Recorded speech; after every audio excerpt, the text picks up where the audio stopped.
which is working on how to receive knowledge in a general and articulated manner.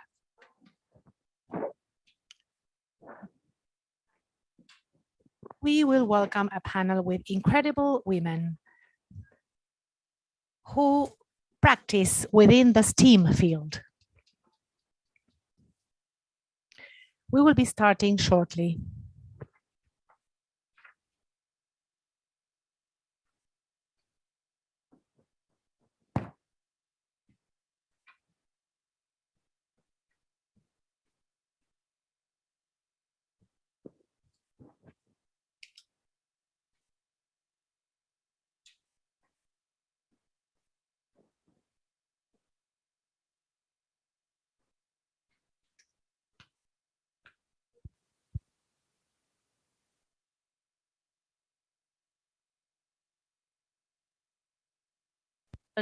Stereotypes and professions.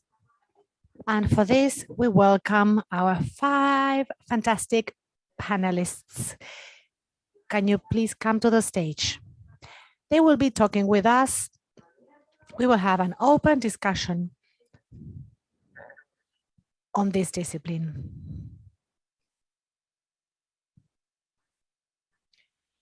Thank you so much for coming. Hello, ladies. While we are here together, I invite you to close your eyes. Close your eyes, don't cheat. You too.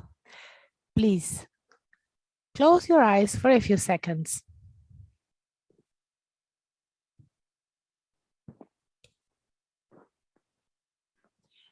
Imagine what happens if I tell you a scientific computer. Imagine a scientific computer for a few seconds.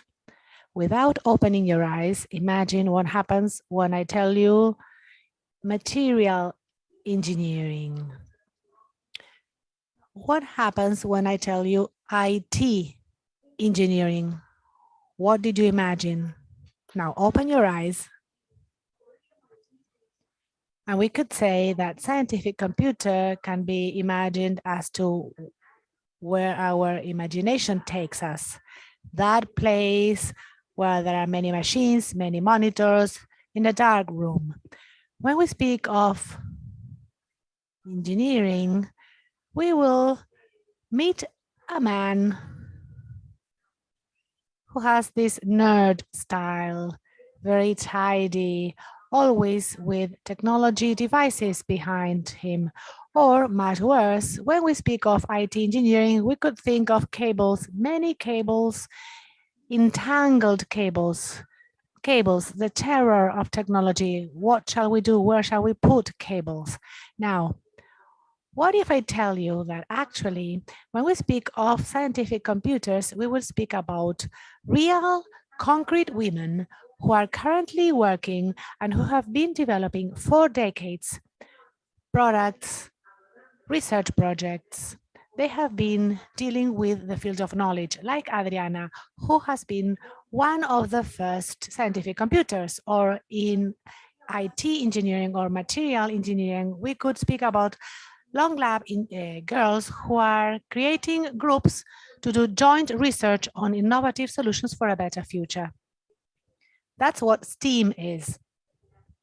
It's innovation within the field of science, technology, engineering, arts, and mathematics. It's a term that was coined in the 90s to talk about how within this fantastic new future century back then, which was the 21st century, how a new methodology was coming that comprised different disciplines. In the 21st century, art is incorporated as a fundamental part. It is in innovation that we will find, through creation, answers to the upcoming challenges. Currently, when we talk about studying within any of these disciplines like science, technology, engineering, or mathematics, we'll find classrooms full of guys. Every 20 students, only 2 are women. So here and now, we will be talking with professionals who have been working in this field for a long time, who are seeking to expand this outlook so that once and for all, we can say here, knowledge has no gender. Here you can grow wherever you want, regardless of your self-perception. Welcome again, Gabriela Sicalese, Valeria Edelstein, Mara Dal Ponte Ajustuy, Paola Cotto. Well, she will be connected from a distant location because she had a cold. Ana Laura Sosa and Marisa Conde. Let me introduce them and let's open the discussion afterwards. Their resumes are really extensive. Gabriela Sicanesi has a PhD in communication from the La Plata University. She has done postdoc work in communication on incidents. She's an undergraduate and graduate teacher in semiotics in different Argentine universities. She's part of the transdisciplinary postgraduate art, science, disassembly, performance, bodies, genders from the Cordoba University, and she was member of the chairship UNESCO Complex Thinking.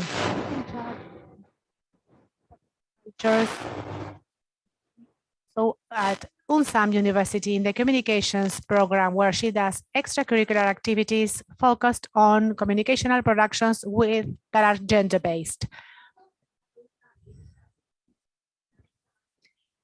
Gabriela will open the discussion. The big question to her and to all the rest of these women is what motivated you to start in this field? What were your achievements to become part of this smaller group that works within STEAM? Gabi. Thank you for the invitation. It is a great honor to have met these great ladies. Given the first question that you asked, Juli, as to what motivated us to delve into technology, the first thing that came to my mind was back in 1988, many of you hadn't been born yet. For gamers, Carmen Sandiego was a little girl studying geography. She was traveling in different locations. I used to work at an accounting firm. And they used to bring Texas Instruments with and they sat down all the assistant accountants, all guys, particularly the office runner, because they wanted the office runner to manage the software in his free time, and he was going to do data entry work. And I remember that the firm leader, the accountant, he told me, Gabi, if you don't have anything to do, since these people are coming, why don't you sit down and listen? Okay, I said. I sat down and I was quite curious and I asked questions.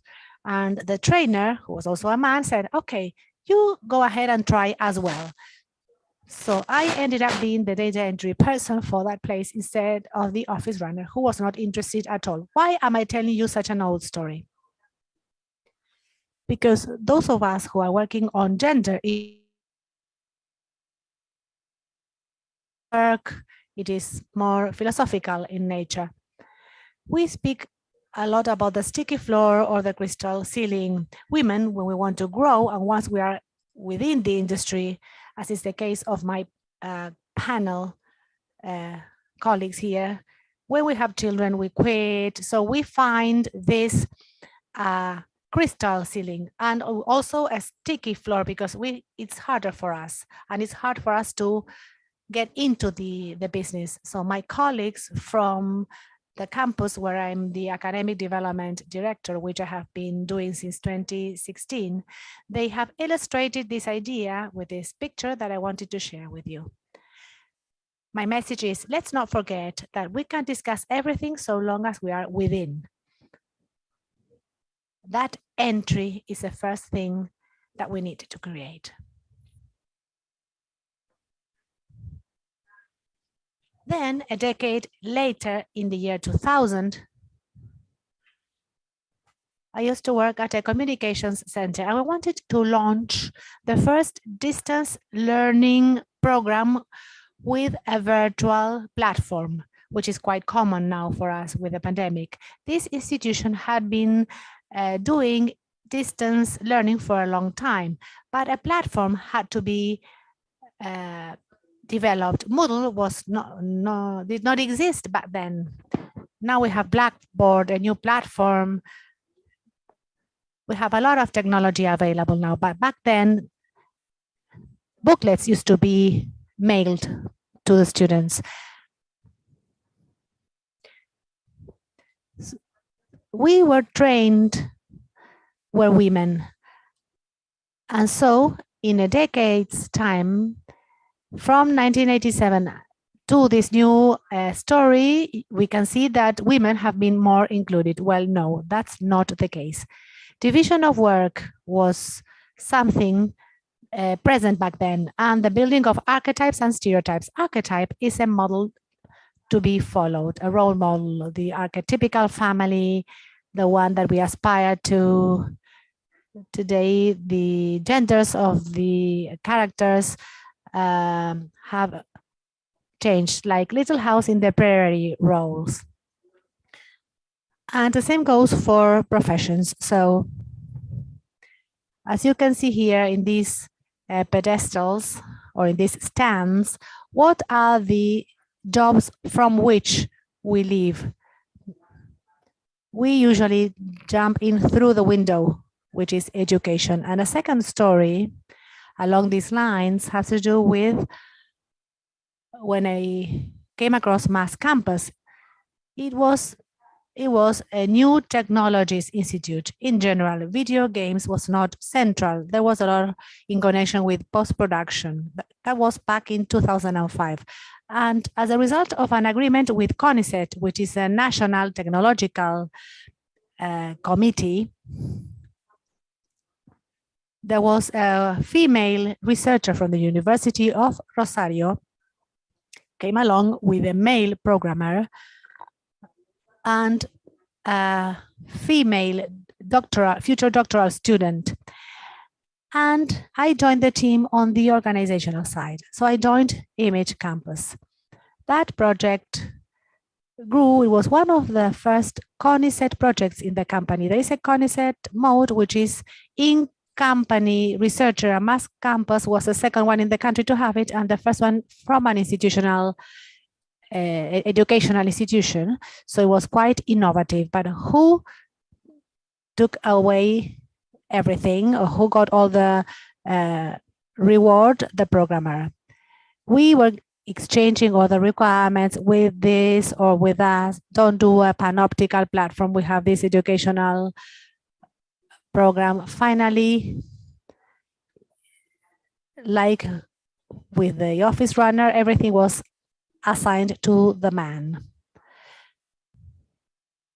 And another aspect that I would like to share with you, and here my girlfriends became really very creative, and they have added some purple shades in the drawing, meaning that we are leaving from the gray areas. These are collective exits that are built from a technology base. I was the director of a short film show at La Crujía Center, and it was a festival called Youth and the World of Work. It comprised the best practices of the youth in the work environment. I had been an activist in the feminist stream, and I had a project that was called Female Communicators. Since this is going to be translated into English, let me explain what I mean, because we used masculine word in Spanish, but in the feminine form. It was a neologism. So in 2012, there were about 200 or 215 short films submitted. How many applicants were there? Or how many applied to this award? None. In the second festival in 2016, out of the 351 that were submitted, there were already 40 that applied for this award or for this prize. We feminists always say that the personal is political, but exits are always collective. We need focusing on this topic enables protagonists to gain power. And I will close with this that is more related to video games. We had a panel where Laura and Lujan were involved, as Ale Bruno, a great promoter of the industry. Women in video games. It is an annual core event run by Mass Campus, which brings in the innovations in the industry. And there were people from abroad, new projects, a lot of men presenting projects. So I told Eduardo, the Image Campus director, let's have a space, at least, where we can look for women. And where shall we look them? Or where shall we look for them? Well, I knew some of them, a graduate, a teacher, some other ladies who had been related some way or other. And I remember that the first thing that cropped up is that we had never thought about the fact that what happened to us because we were women. 2 or 3 years later, in another situation, there was a panel with other women from the industry, like Valeria. So talented women from the industry, and these same protagonists complained, we don't want to be in a separate panel anymore. We want to be one more of the top. And in the last panel, they ended up leading discussions or talks. What do I mean by a collective exit? When these spaces are opened up, like the 2012 festival, there is an empty space left. Maybe it's the first time that that issue is discussed, or the visibilization is very poor. But by opening up a space, there is strengthening so that it's the girls themselves that can reflect upon their position and claim for that missing spot. Thank you. Thank you.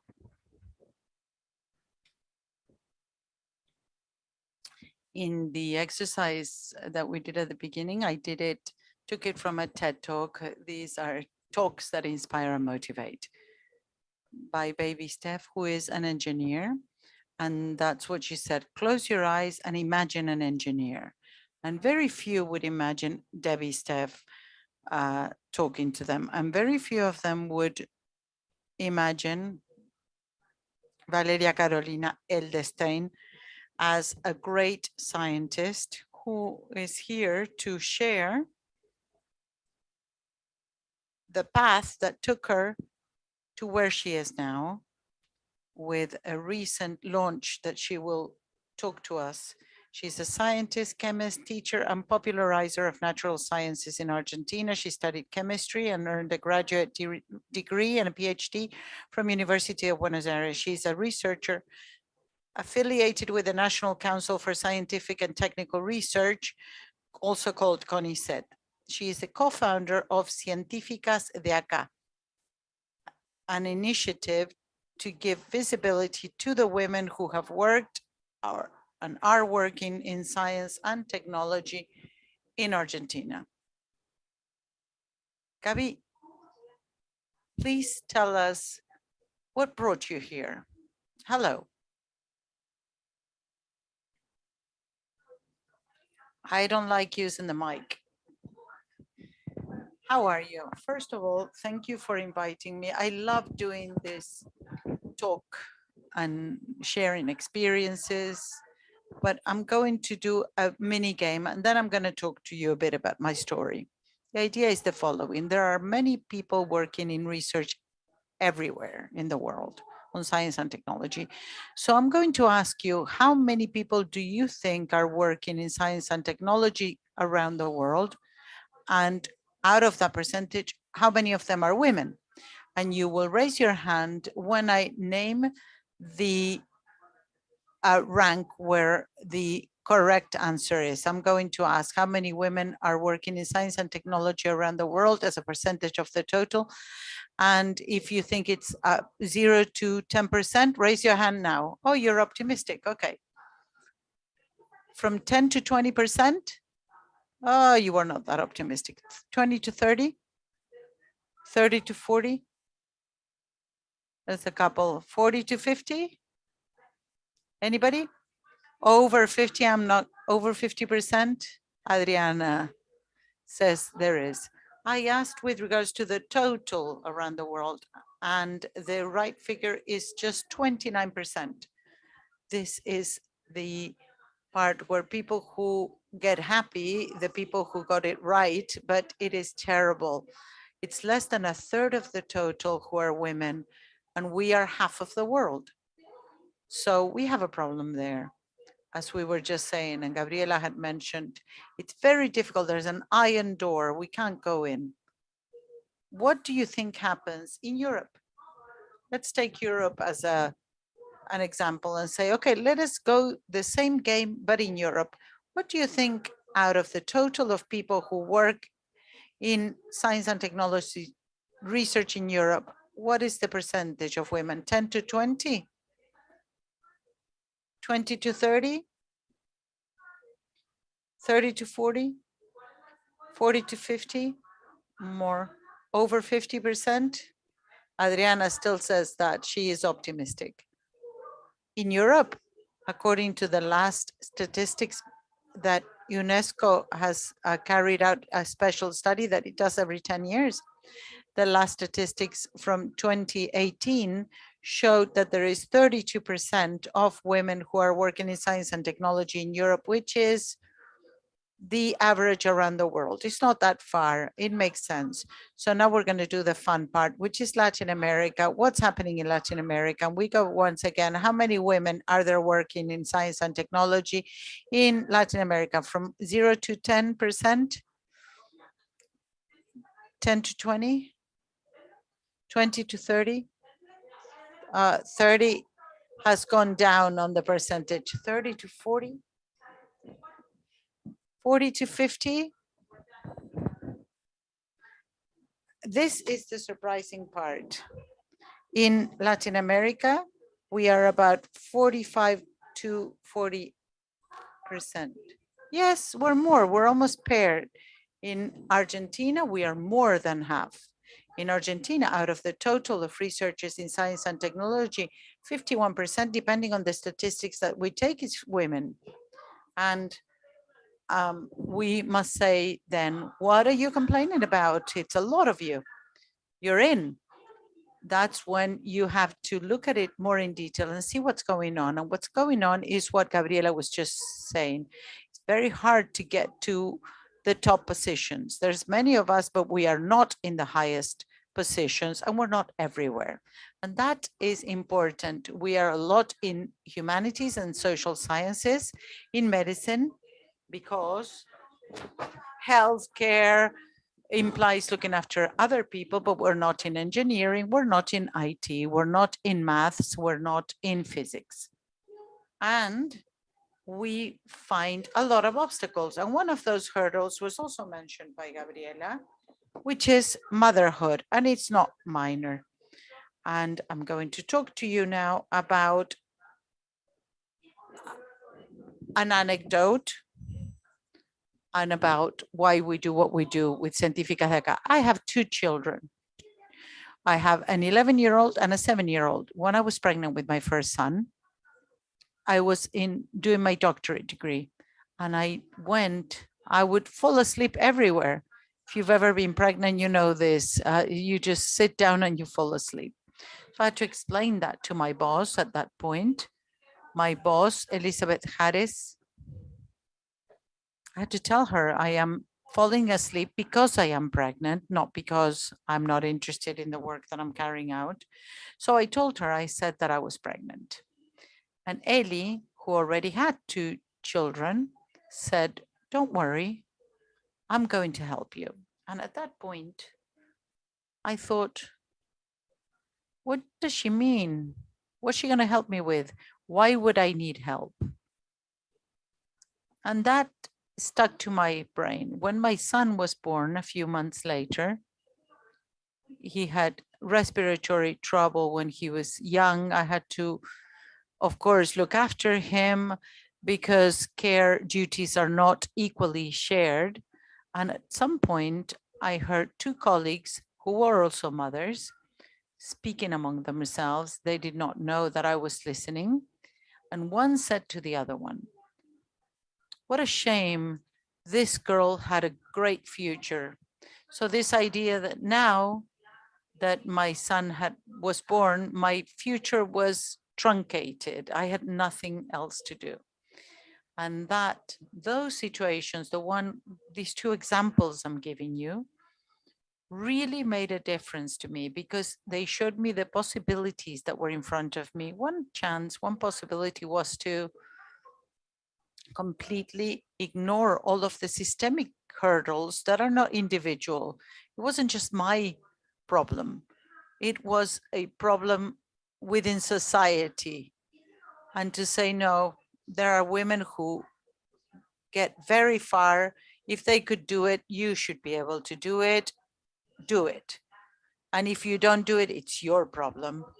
And you could take that attitude and say, well, I got here, I got to the top. If you didn't, it's because you haven't made enough effort. And that also doesn't take into account that we don't have the same opportunities, that we don't all come from the same place, that it is a collective problem that needs a collective solution. Or I could be like Ellie, because that's when I realized what Ellie had wanted to tell me. Ellie had wanted to say, I was where you are now. I've gone through this, and I'm going to try to support you so that you don't have to go through all the hurdles that I went through. And the work that I committed myself to do and that I do every day, and Científicas de Acá is part of that work, is to make the road smoother for others, like the ones before me did for me. I do not want to be the person who says, do it whichever way you can, you should make an effort and that will be enough. I want to be the person who supports others. Científicas de Acá has that route. It came out as a project to make women visible in the sciences in Argentina, to make sure that everybody knows this is a possible universe. We are 4 women, Juli Elfman, who is an editor, Julia Alcaín, who's a biologist, Caro Haddad, who is a programmer, and me. I studied chemistry, and I do lots of other things, didactics of natural sciences, etc. And the idea that the 4 of us had was to tell these stories, and not only the successful cases, because that's also a problem. If we always talk about Marie Curie, I love Marie Curie, but it's always, look how wonderful, she got 2 Nobel prizes. It's incredible. Yes, of course. But for every Marie Curie, how many were left down the path? How many were buried in the story that men told? So not only successful cases are important, all of them are. We want to know everything that these women did, even if they don't have a Nobel Prize, because we don't ask men to have 2 Nobel Prizes to be renowned. So we got together with that idea. This what I was talking to you about the statistics. And when we saw the statistics, we wondered, do people realize what is the participation of women in science and technology? Can they name other women? And the project began with a poll. We did a Twitter poll in social networks. We got a lot of data. We realized that we cannot name Argentine scientists who are women. And what we did is we began to collect some stories that didn't have a lot of information. We went to Wikipedia and these entries were not there. So we went to look for the scientists who were alive or their family members, and we spoke to all of those people, and we were able to reconstruct some of their stories, and we ended up creating this book, Científicas de Acá, who has stories such as the one for Cora Rato, Cecilia Grierson, Cora Rato, Rebecca Gershman, Elisa Bachov, the first engineer, and it's illustrated by 4 women who made it a beautiful object, but it is all open source on the web, so you can download it. And then we said, we wanted to make this work visible and we wanted to generate possible universes. If a girl was to be asked what do they want to be when they grow up, they didn't only think that she wanted to be an architect, a musician, or a footballer. We wanted her to think that she could also be an astrophysicist or a mathematician or an IT expert. And we said, in order to do that, in reality, these people must be real in this universe. We want to tell these stories so that they are known. So we did the version of Científicas de Acá 2-color, which has the stories of all of these scientists, but in an adapted version for children. I love writing for kids. It's something that I really enjoy. So this was a wonderful project. And it has the same illustrations, so they can be colored.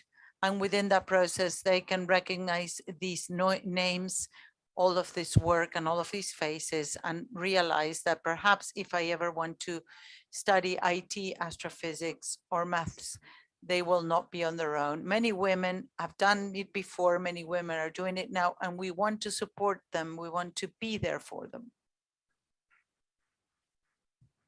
Thank you very much.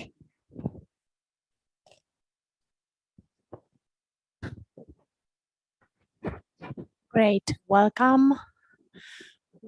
Welcome this other real woman. We want to have that book, amazing. After Vale, Mara comes. She's going to talk to us about real and concrete facts as well. Mara Dal Ponte Ajustui is a graduate of the Computer Analyst Program and the Computer Science Program from Universidad Nacional de La Plata University. During her undergraduate studies, she took part in research teams on geographic systems of the IT Research and Training Lab LIFIA at UNLP. She also participated in software development teams in multiple domains, ranging from the development of vessel tracking systems to the human resource management system used at the Ministry of Planning. She is currently a member of Nawal project since 2009, teaching technology in vulnerable areas. She is currently a professor in programming and computer science at Universidad de Quilmes. She works on gender-related issues and the democratization on open source technologies. She's a researcher of this university with LIFIA at La Plata University. Thank you very much, Mara. Welcome. Thank you, Juli. Thank you for your great introduction. You have introduced me better than my mother. Hello, everyone. The game is over. There's a lot to be played here at this event.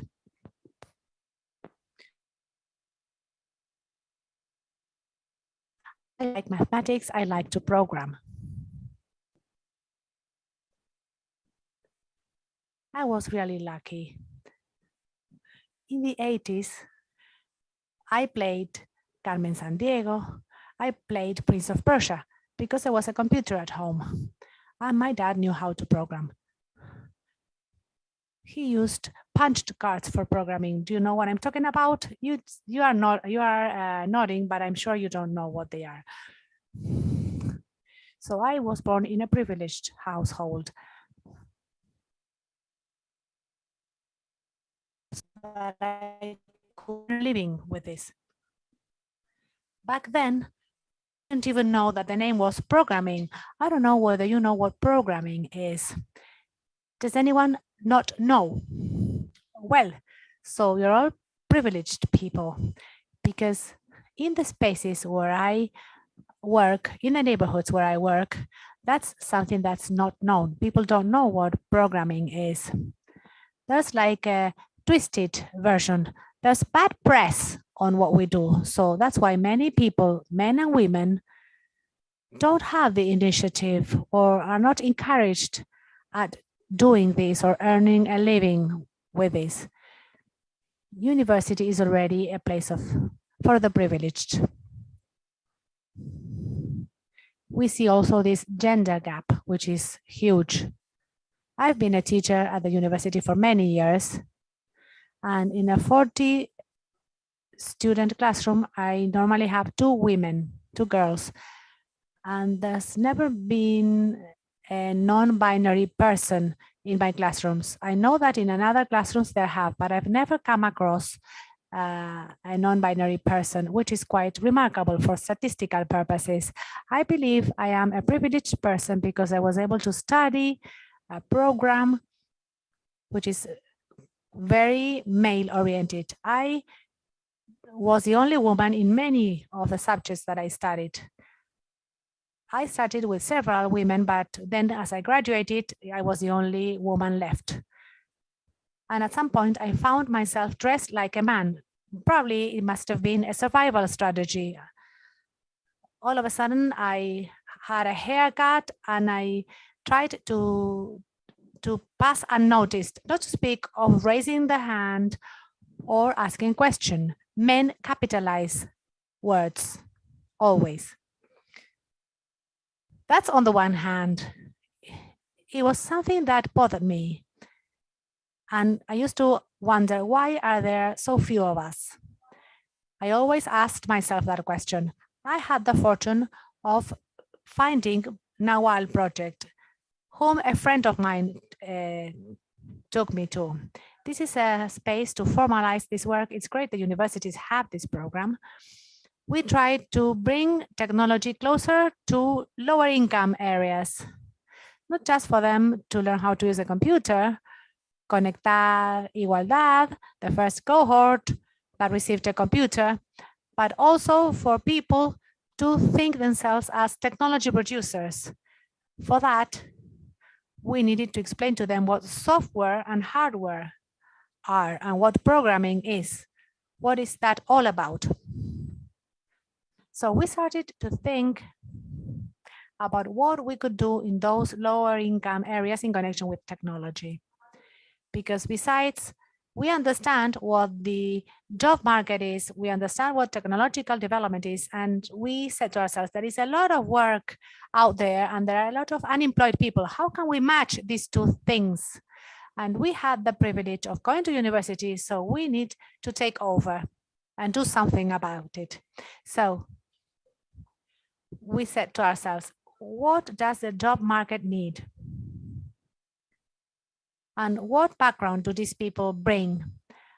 What do they know? What do they have? So we thought about training tools. We developed short workshops in connection with technological development, which is not always programming, because the people in the industry know that there are lots of jobs related to this. As Gabriela has already mentioned, there's lots of tasks related to technological development.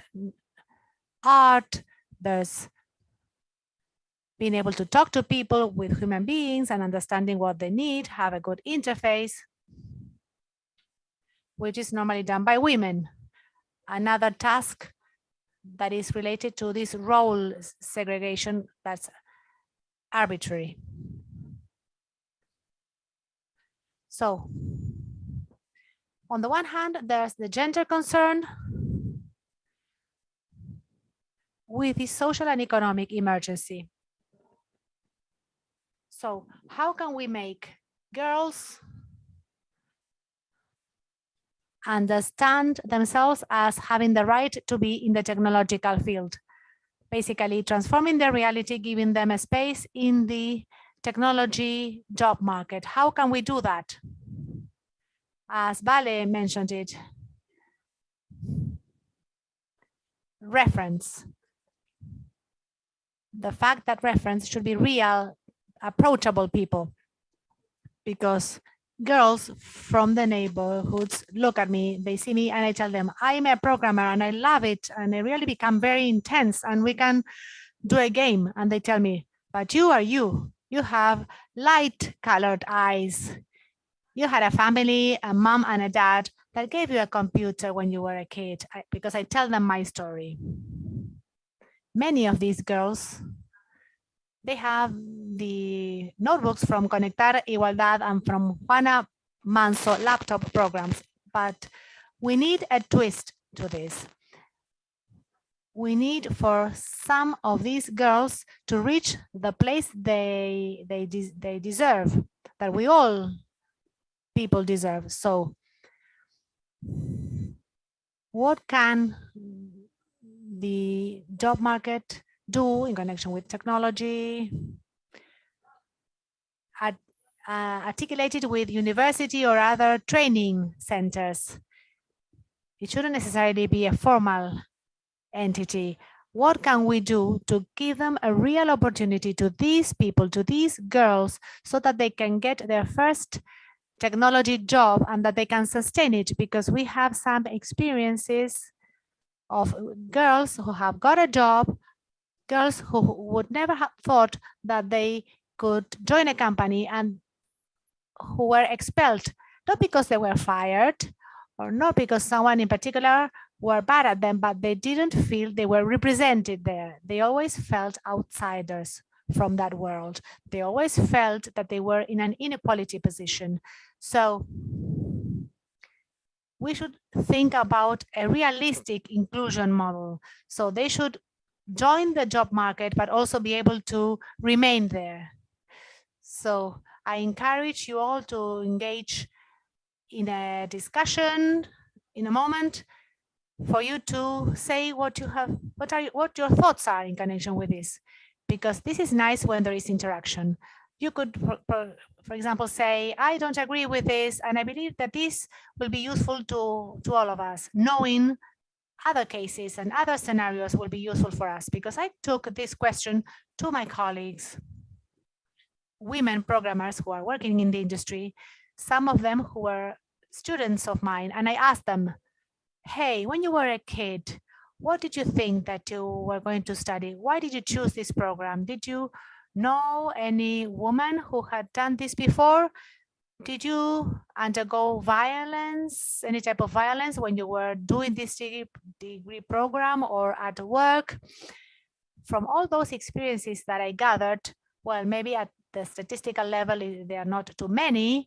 Maybe my sample is small, but in all these cases, I believe that these are privileged situations. All these people, with university peers or not, they were always motivated since they were young, or they had access to a computer, or they had a teacher in high school who motivated them. Someone who told them, you're great at maths, but don't study math. Why don't you do this other degree program at this university? So I'd like to know whether there are cases of women, not on the programming side, but who have reached a technological development position with a different origin, an origin without all these privileges that I have mentioned. Audiovisual consumption, for example. What series were watched in the 90s or in the 80s? In what series did we see a woman or a female programmer? I can think of only one film. I think it was one that was called The Network.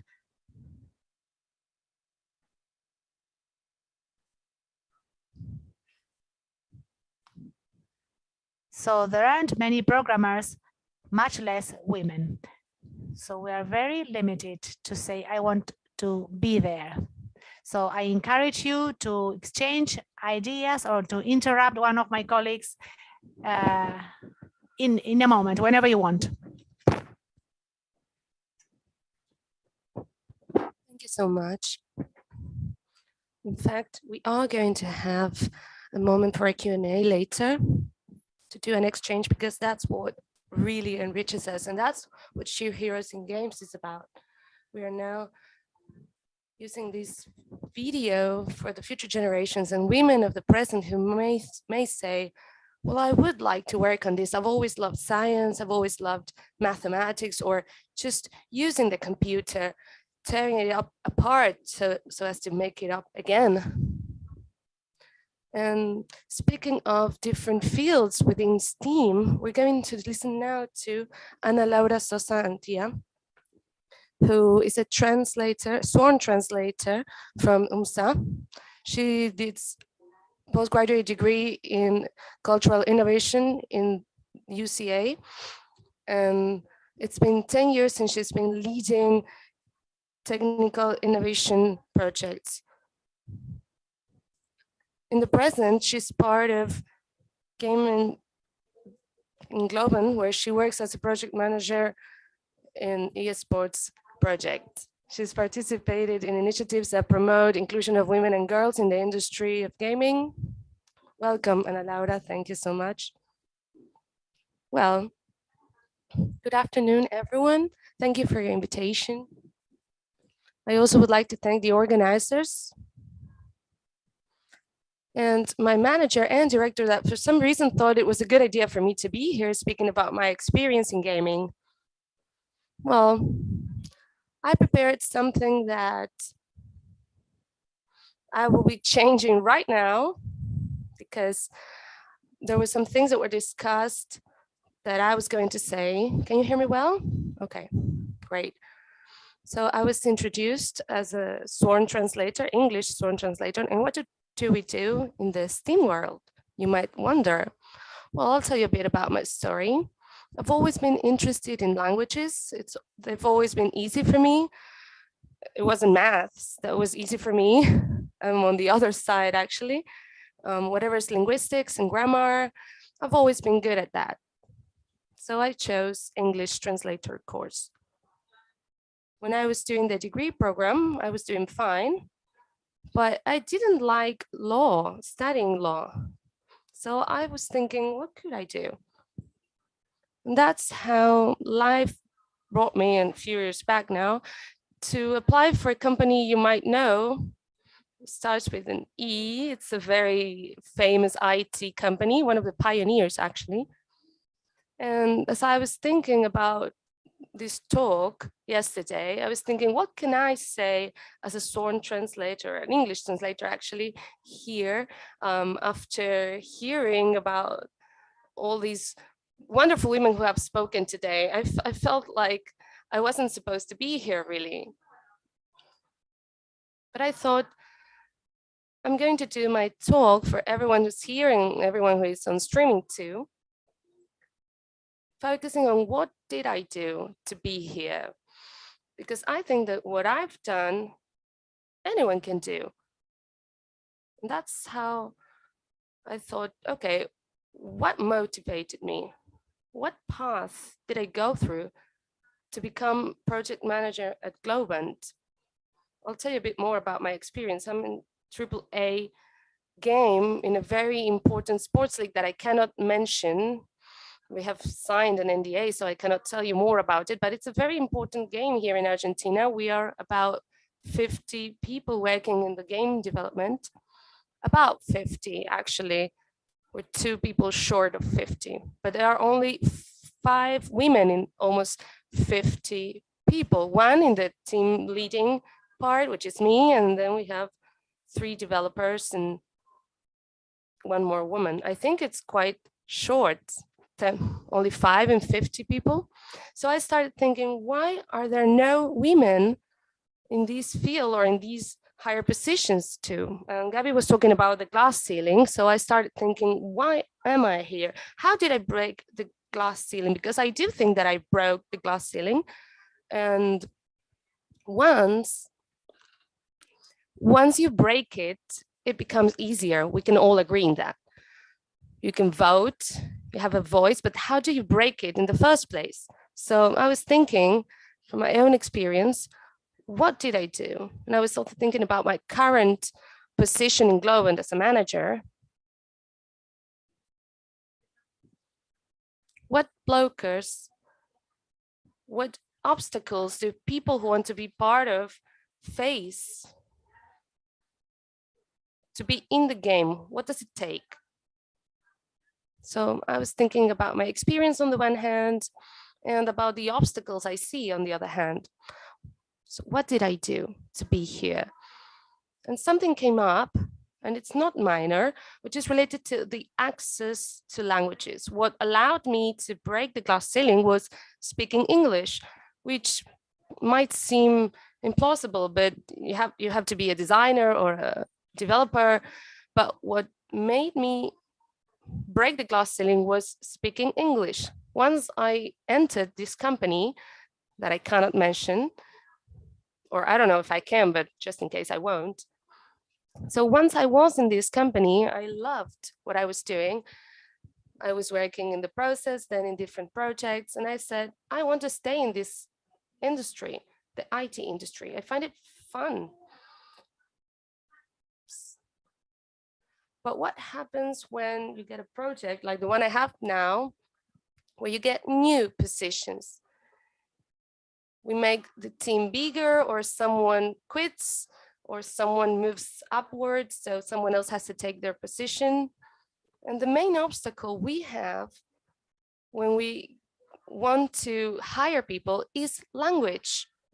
It's still language. And in this talk where we are talking about gender and the obstacles and what makes people break the glass ceiling and be here, which, by the way, I love what I do. I would choose it 1,000 times more. I love leading teams. I do not feel lonely. I love what we do. It's fun. I'm working in gaming. I'm privileged. Many would like to be where I am right now. And I know that because lots of people contact me to ask me different kinds of things. You do have my name there. So if you want to look me up later and ask some questions, I'm available. But I think we have to take this into account. We cannot leave this element out, which is language. I won't make up any figures, but I'm sure that more than 90%, I would say, 90% of gaming clients, those who make games and AAA games even more, they are English native speakers. So when I want to get some staff for my project,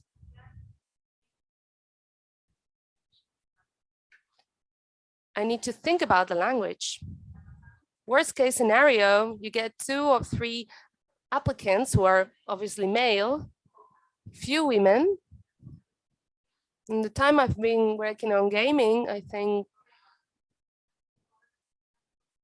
I've run into these women that I'm working with right now, and previously just 1 or 2 more. And it's happened that in some technologies, there's no one, no men nor women.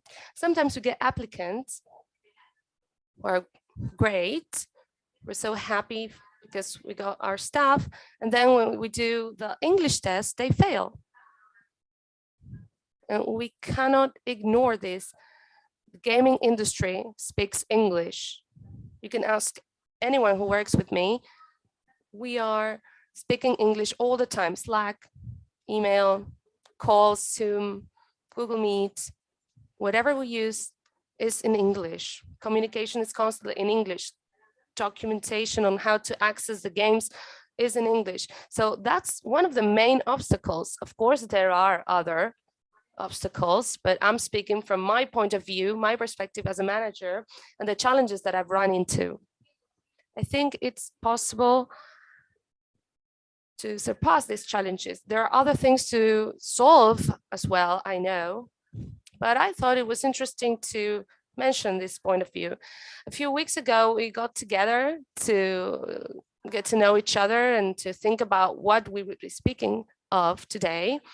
And I thought it was so enriching to see these different points of views, because we all see reality from our own point of view, and we see a little part of reality from education, from science, from the projects themselves.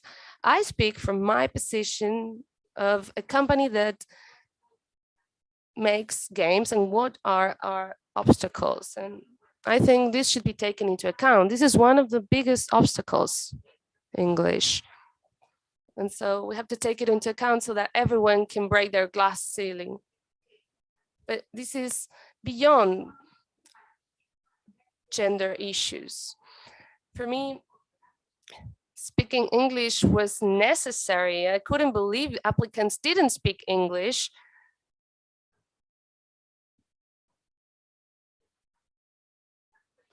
I'm a translator and I manage a gaming team. I think language was a key.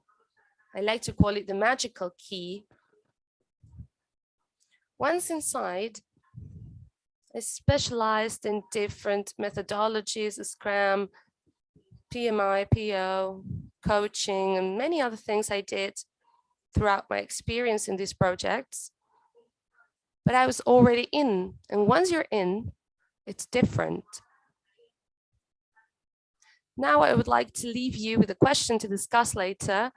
What do we have to do so that more people can break the glass ceiling and they can be here? I can assure you that the gaming world is so cool, so fun.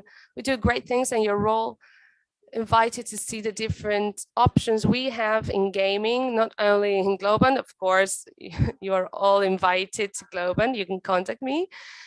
We are looking for people all the time. But I wanted to leave you with that question for us to think together on how we can make more people and more women especially break the glass ceiling. Thank you so much, Ana Laura. Finally, to close this first round of introductions and presentations from our great panelists, let's welcome Marisa Conde, who's an IT technique professor for computer. She has a master's degree in video games and education and expert in educational technology. She comes from the pedagogic side related to technology. She's also a teacher in different national universities and from Spain. She's a referent from the Enfoco program. She's a CEO of Geniateca and a volunteer at Argentina Cyber Segura. Thank you very much. I'd like to thank you for the invitation, and I'm grateful for having listened to these talented speakers. Let me tell you how I started. First, I was a mother. I had my children first, who are now 40 and 35 years old. Then I started the IT training program, and I met someone who was a pioneer, Dr. Graciela Enaola Orase. In 2003, she realized that the industry and education could go hand in hand, of course, mediated by video games. It was thus that I participated in a research team, and we started to do things together because we realized that when a girl thinks and projects themselves, that happens between 7 and 8 years of age, and that's when they start thinking about possible careers. So we have to start early on to encourage these girls so that they can imagine themselves in these degree programs or in these careers that have to do with science and technology.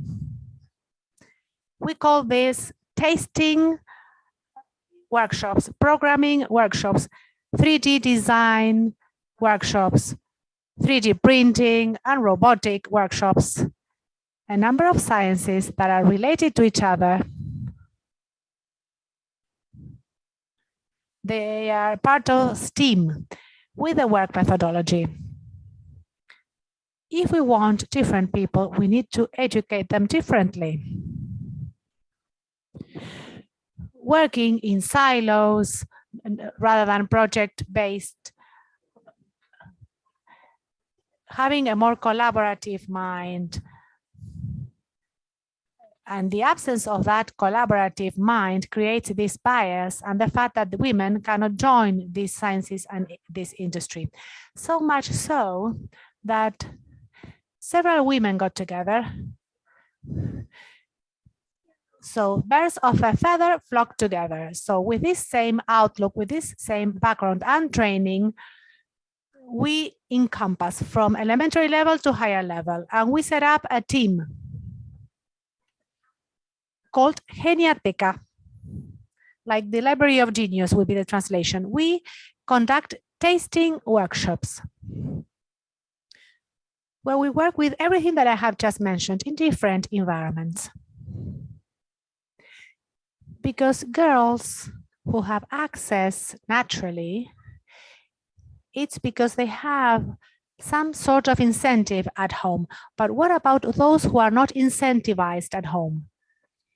My colleagues have discussed the different contexts where they are not encouraged. They are told, this is not for you. That's many times the main hurdle. Not picturing themselves as being able to do it. So, as you can see in the pictures, we work in different areas. We have even done that here at C3. We provide girls with this possibility, also boys, but we focus on girls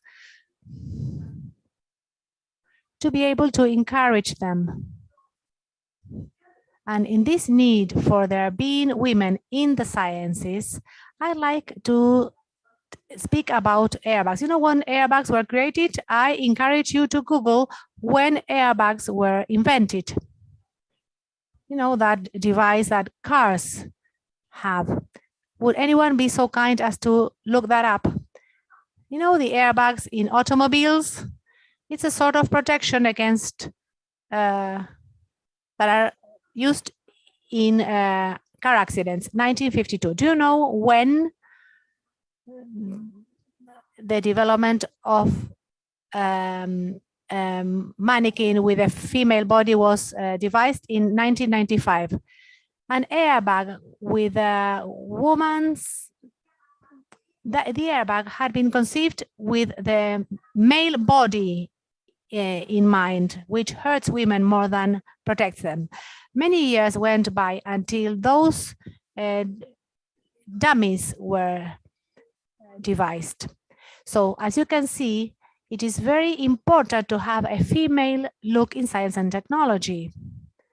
Even pregnant dummies had to be taken into account for airbag development. This has marked me individually. I joined the video game world because of my children. And I worked in programming and I worked in imaginary worlds, thinking of these games to improve contexts to imagine a better future. What you can see now represent in-person workshops. But what happened during the pandemic? Lots of things happened. Here, we started to conduct synchronic online programming workshops and also 3D design workshops with girls. We invited girls through enrollment forms. It wasn't just Geniateca, but we also resorted to other women who have labs, Fab Labs, other type of communities. We incorporated them not to compete, but for them to provide these spaces as well. We did this twice on February the 11th, which is the Day of Women and Girls in Science and Technology. It was quite a success because we did for girls as from 5 years of age all the way up to teenagers. There was an enrollment form. We asked for families to support them and to participate. So workshops with different themes were held. So they had to enroll, as a link was sent to them, and this was free of charge, which is something that called people's attention. They were surprised at these crazy ladies organizing all these things for free. There are many teachers here, and we have changed the chip in the teacher's mind. What you can see there has to do with practice communities. Teachers from different countries, as you can see there, share their knowledge Share the cultural heritage. The best thing you can do is to share and grow in knowledge. And as regards some solutions that we were asked to think about in connection with what we were doing, I'm a teacher at the José C. Paz University. And as you can see, the number of women enrolling the video game program is increasing. José C. Paz is a low-income area. 99% is first generation of students, not just women, but people going to university. So it is significant in this context for women to be willing to study, because women don't feel they have the right to do other things. The only thing they believe is that they need to stay at home, cook, and take care of their families. So what actions are necessary? Public policies that will support training. Soft loans for acquisition and replacement of technology. I'm not saying that technology should be given away, but at least access should be given to this possibility, as well as support for mothers, so that mothers can also become professionals. So as Valeria was saying, she had someone who helped her out. So let's develop a policy, because it's not just the baby. Daycare centers are important, but once the baby is grown up, what will you do with that child? Think of day centers, daycare centers, so that women can leave their children while they study to become professionals, because not always do they have a family behind them, or not always do their families are willing to support them. So these are some of the ideas, and I hope that we can continue growing and participating much more in all scientific areas. Thank you very much.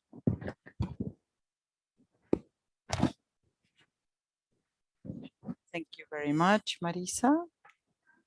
And you have given me the perfect intro. I think we have a bit more time for a question that I have for the rest of our guests with regards to the fact that we're talking about challenges, we're talking about hurdles, we're talking about the fact that we need more women in the industry so that they come into STEAM. How can we do that? And when we're speaking about building collaborative knowledge, we're talking about the fact that there are so as diverse challenges as context. So we must think of diverse solutions. What do you think we should do? What can we do? I'm going to talk about an artistic anecdote, which I have two children. They are 22 and 20, and they both went to the music conservatoire. The headmistress had a meeting with parents when we were going to take our kids into the conservatoire. And she used to say, do not put in the form what instrument they want to specialize in. Oh, no, but my son wants to do the piano. We know there's not many vacancies for piano. Please don't. Before you put the instrument down, it is mandatory for them to come to a sort of tasting workshop, as Marisa was just saying, for them to have the experience and to speak to the different teachers and to go through all the classrooms. So they would show the kids all of the instruments, such as the harp, oboe, flute, perhaps instruments they had never seen, because the kid wanted to go and study guitar, and they were being sent there because it was free in the case of the city of Buenos Aires, but not much more. And they ended up awakening other vocations by making them do this. And the second anecdote also has to do with something else, with what I spoke about the other day, we all see things from our perspective. I come from the feminist perspective. I come to the industry from that perspective, and I participated in the law for the quota for elected posts, which in the 90s we had. At that point, it had to be 30% of women in elected posts, and that was not greatly accepted in society. It did not come with a wave that claimed for that space. We were very few, and we managed, due to a series of variables, for the law to be passed quickly. The politicians, even women politicians from majority parties, used to say, no, no, no, we don't agree. We are going to earn our place. Once again, thinking about that this ceiling is for everybody. It is for everybody once you reach there, but how many men had more opportunities than girls to study English when they were little? So the truth is they did not like this law, not even the beneficiaries, the same as the kids who wanted to see, didn't want to see all instruments because they wanted the guitar, but in some sense, to motivate and bend things in order to have legal support for that to exist, such as this positive discrimination law, where they were saying it is mandatory to have a proportion of women in the lists for election. And once this generated the fact that women themselves then were able to walk down the path and see what happens. Because even if it's mandatory in companies to say, okay, you must have so many women, and of course, dissidencies as well, of course, all the non-binary people among the people that you employ. And that generates change by itself. Many women then get together and do things. We continue like this as a tangible step. What we should propose from the outreach program is to do training for women and girls, and for non-binary collectives. Positive discrimination. When we first talked about it, everybody was like, oh, the kids, the boys were saying, oh, I want to do it too, but no, it's not your turn. And that generates stress. It is a first step, because if we do it openly, women and men may come and we may be able to generate that space, but the men will ask more questions, will set the pace. We won't have the same freedoms. Once we thought about doing a digital workshop in one of the shanty towns, Villa 31, and people from Garganta Poderosa said, this is just for women. And some of the people said, why? It's only going to be for women, they said, and it has to be by women trainers. They asked us from that place, from the shantytown, from that center for women. They were saying it for a reason. It was women. They had gone through violence. So they asked for that. And the men in our group were like, oh no, I want to participate. I want to work with girls. They were, but we had to say, no, they need not to be with men. That's it, accept it. We don't have to get that far, but this is an example. And within the non-formal trainings, we can see that we can, we need to enable these spaces. From my work from Globant, I was thinking about what proposals we may have, and there are many. We are a company that thinks about diversity, feminine leadership. And I was thinking about a study that was done not so long ago that went to our program called She Leads. And this is a program, we are 5 women out of 50, and out of those 5, only one is a leadership position. 10% is low. Well, I'm not, maths is not my strong point, but one is in a leadership position. And I was talking about She Leads, this program, which is for 2025, we are thinking that out of the leadership roles, 50% should be women. That is our goal in Globant, but where can I get them? Because I have to train them. So on the one hand, there is something that is internal within the company, which is different stages, one that is for everybody and one that is for the ones that are already leading. And then there's also a proposal that we're working on with regards to recruiting to go and get women and to offer them a space for training to those who are outside the company. If I go outside the company, I have to enable that training. And we are also carrying out a lot of initiatives that have to do with leadership workshops in the community, not only for employees. There is a program that we are about to refloat. It's called Back to the Game, and it is for people who have stopped working due to, most of them, because of the fact they had children, to go and fetch them and get them to come back to jobs, especially if they're leaders. I think that's very interesting because I tie this to the anecdotes that some of my colleagues have stated. That once you leave, you feel you cannot come back. I have to care for my family, and I think it's important to help and support. I want to help them to smooth the way so that they can all come back to the game. So I believe as a company, we can do something from within. We're also trying to aid the community so that everybody can take part. Me once again.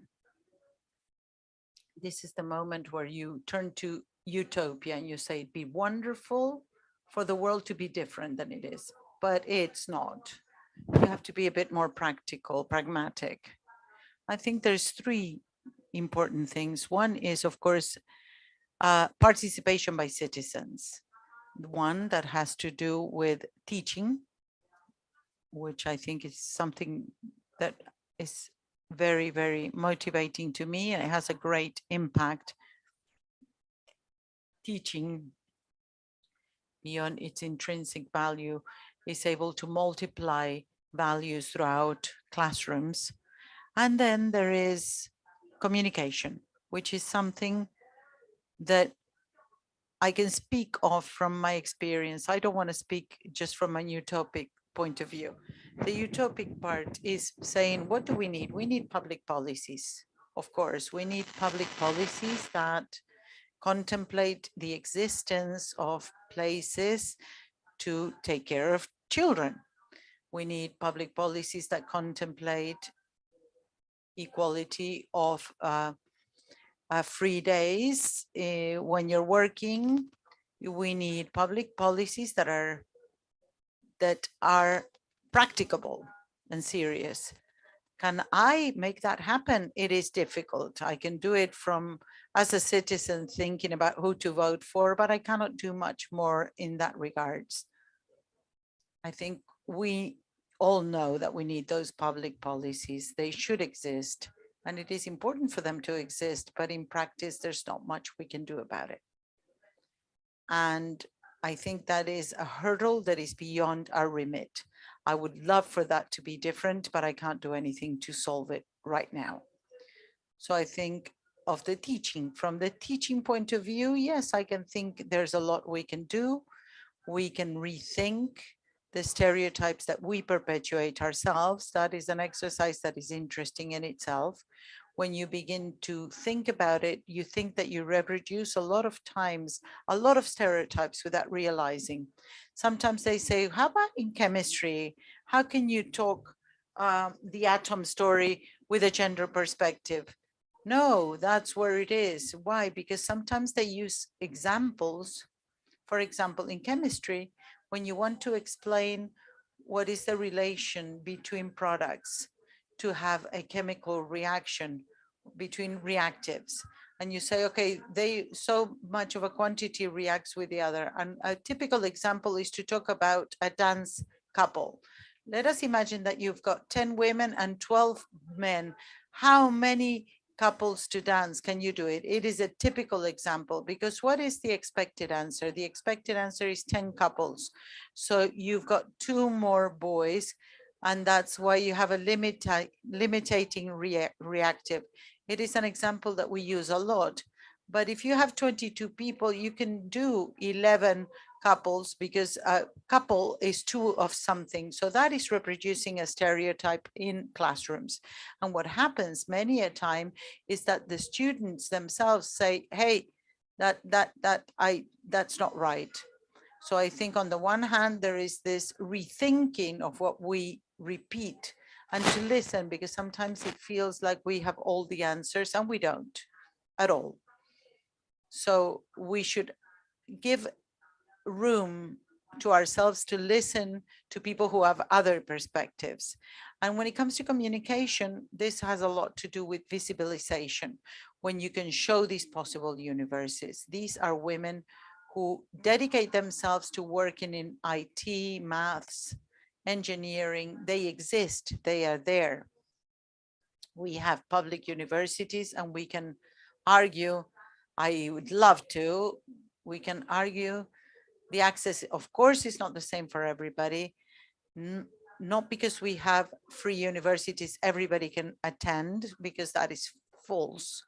We know that that is false. Many times we would like to believe that that is not so. Everybody has access, but the truth is not everybody does. But we should recognize that these places exist, that there is public free education, that there are places where there is support. So teaching, once again, is a space where we can really work to achieve these solutions. And visibilization is also very important, to at least show that these women exist, that they're there, and that we have always built scientific knowledge, because it is different to say that women are now interested in these subjects than saying that women have always been there, but we were sometimes hidden behind husbands, parents, fathers, brothers, cousins. We have been there. We are here, and we always want to be here. That needs to be told. That's why we need to tell these stories so everybody knows them. We need for this to be spoken about, for these to be names that are well known, and stories that are well known, and faces that are well known, so that other girls can identify with those. Okay, something that happens, speaking about teaching and in classrooms, is as a teacher, I've always heard girls saying, no, the technology is not for me. And the limiting factor is within their own heads. I always say, why can't you do it? If you say you can't do it, you won't be able to do it. And another thing that when you talk about access that Valeria was speaking about, when it comes to public universities, we went with a team of teachers from the University 3 de Febrero to do an experience with kids and teachers at the University of Luján. And they divided themselves into 3 groups. I worked with kids. A psychologist who is in our team worked with gaming addiction, and another one worked with teachers with regards to commercial video games, to see how they could be connected to the curriculum. And once we carried out each of the workshops, we all met and we got feedback. The kids who had worked with me would show the parents. These were kids between 8 and 11 years of age. They would show them what they had done in 2 hours programming. We had worked with Scratch. They had worked designing characters, modifying them, and programming with their own gaming proposals. One of the fathers asked to talk, and then they said that up until then, He was a collector of recycling. He had never thought that one of his kids could even set foot on a university. And from there, his perspective had changed. He realized his kids had the right to go to a university. We all ended up crying. I find it very emotional because a lot of it has to do with that. Not to think that we have the right to do it, but we do have the right to do it. Thank you.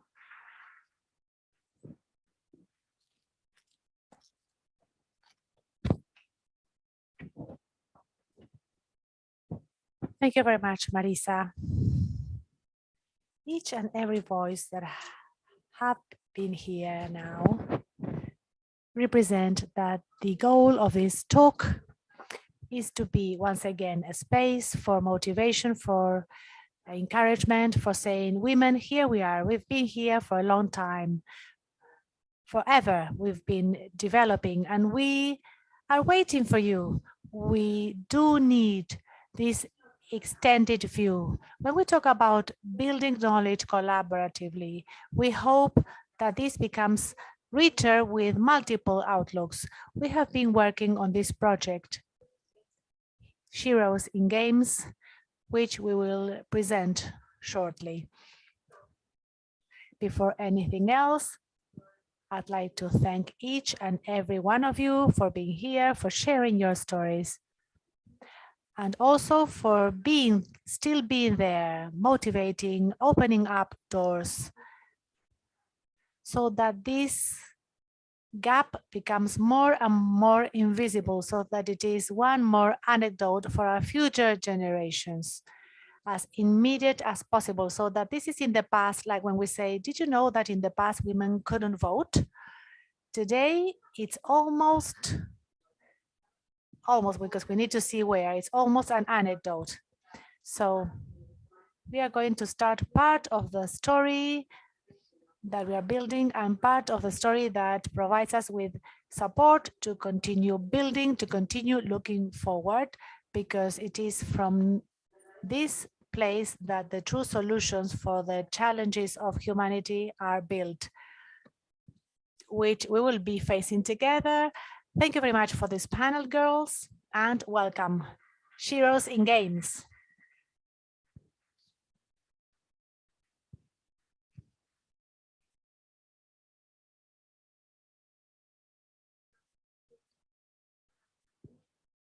We have a few minutes for Q&A. Would anyone like to ask a question? Please raise your hand.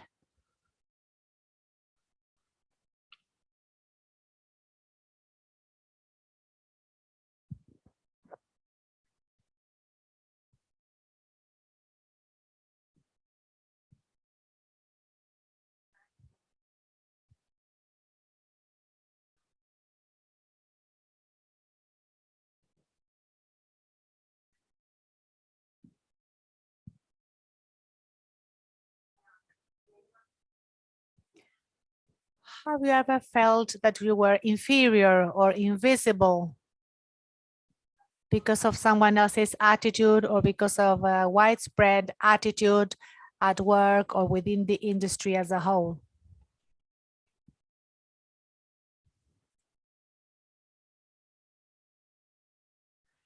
I work at an institution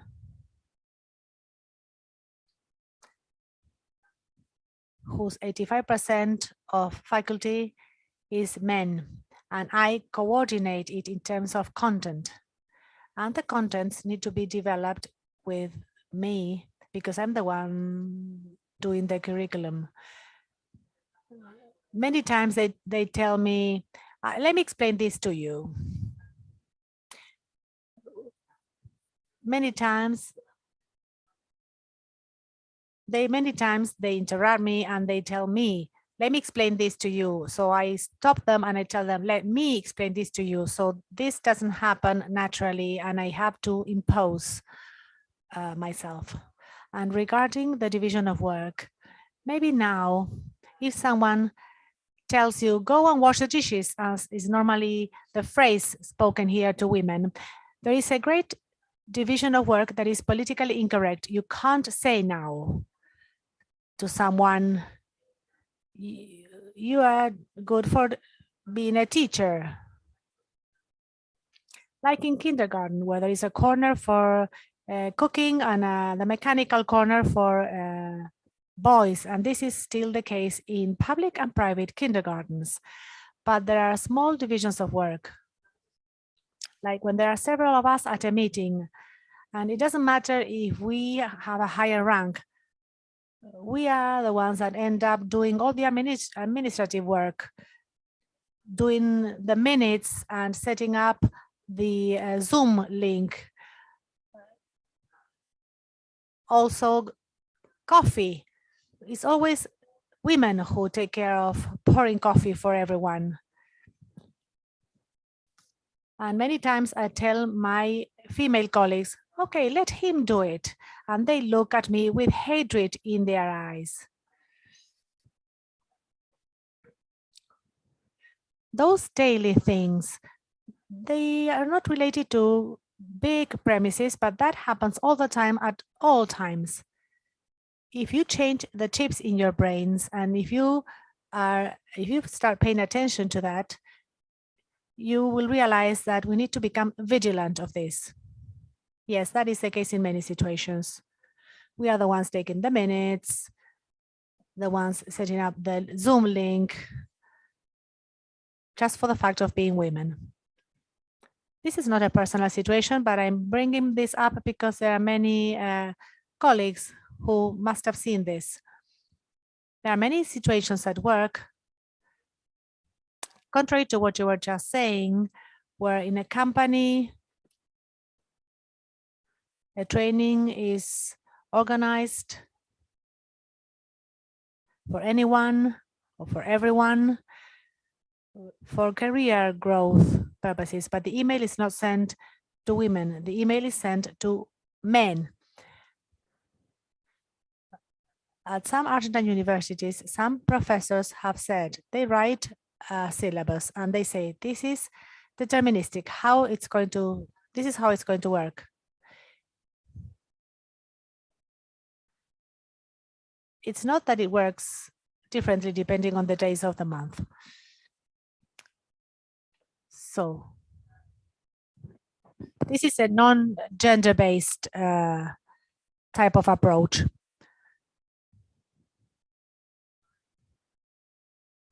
And I can't think of any other situation now at college, but at work, we attend meetings where there are 50 men and I'm the only woman. And if you want to take the floor, you feel kind of shy. And once you've said something, a boy will say the same that you have just said a moment ago, and then they quote him and not you. I'd like to share an experience from the other side. I was involved in a project, not the current one, where the leadership roles, both the technical director and the technical lead and the project manager and the delivery manager were all women. It was a project led by women and things were working very well. So it never happened to me in the industry, but I insist. I'm speaking on the gaming industry side. It did happen to me when I was a teacher, younger than now, when I was 23 or 24 years old. And I had a student who told me, I'm an engineer. He was 50 years old, roughly. He told me, you can't teach anything to me. Sorry? He said, I'm an engineer. And I told him, I'm an English translator. Your field of knowledge is different from mine. That's it. So I suffer that type of discrimination because you're young and you're a woman, you can't teach me anything. That happened to me, but not in this industry, much less in the gaming industry. The IT industry is quite woman-friendly and gaming is even friendlier. So within the gaming industry, I didn't suffer any type of discrimination, and I'm speaking personally.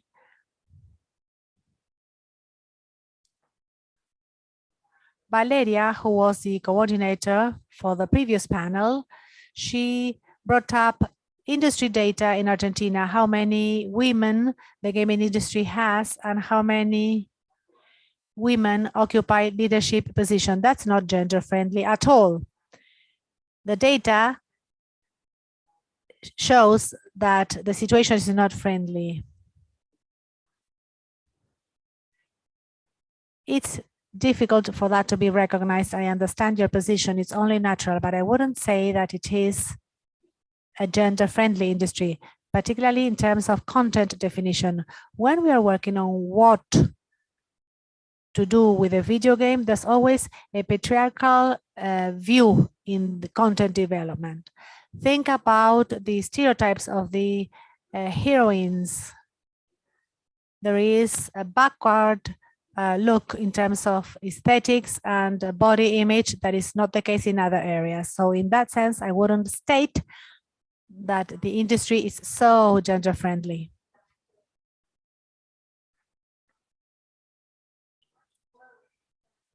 Can I say something? When you are saying that there aren't so many people in leadership positions, but when we want to hire women, we can't find them. They don't apply for the jobs. That's another question mark.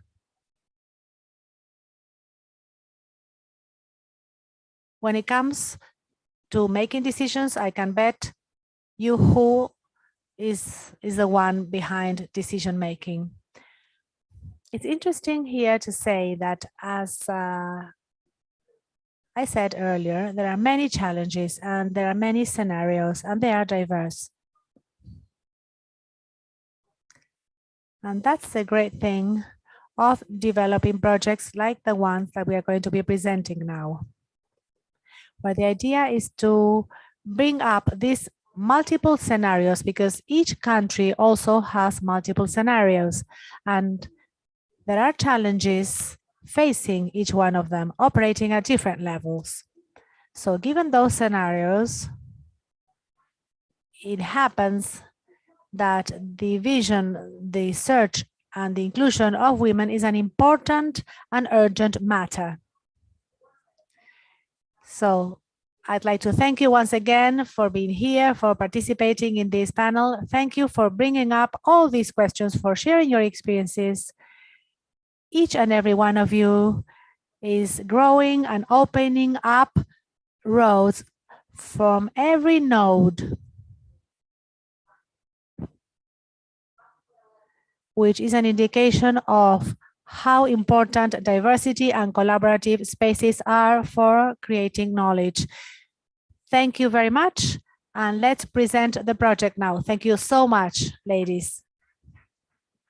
Thank you.